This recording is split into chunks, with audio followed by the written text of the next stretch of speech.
আল্লাহ যেন কোনো মা বাবার ঘরে এমন কুলাঙ্গা সন্তান জন্ম না দেয়। হ্যাঁ, ঠিকই শুনেছেন। খুব দুঃখজনক ঘটনা ঘটে গেল। এক ছেলে তার নিজের মা বাবাকে একসাথে খুন করে ঘরের মেঝেতে পুঁতে রাখে। ছেলের নাম রাজু মিয়া। সে নেশাখোর এবং অনলাইনে জুয়ায় আসক্ত।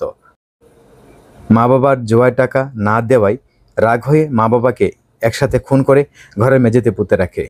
স্থানীয়রা বিষয়টি টের পেয়ে থানায় খবর দেন এবং পুলিশ এসে ঘটনাস্থল পরিদর্শন করেন।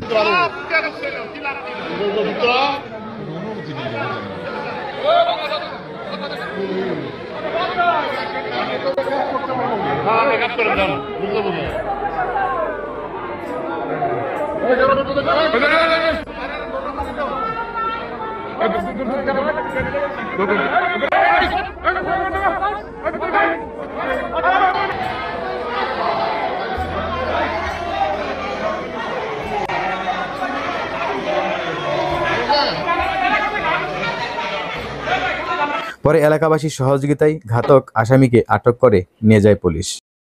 এমন মর্মান্তিক ঘটনার জেরে এলাকায় চাঞ্চল্যের সৃষ্টি হয়েছে। এলাকাবাসীর বক্তব্য, কারো ঘরে যেন এমন সন্তান জন্ম না হয়, আর কেউ যেন অনলাইনের জুয়ায় আসক্ত না হয়ে এমন খারাপ কাজ না করে। সবাই যেন এখনই সতর্ক হয়। আর এমন হৃদয় বিদারক ঘটনাটি ঘটেছে ময়মনসিংহের ত্রিশালে।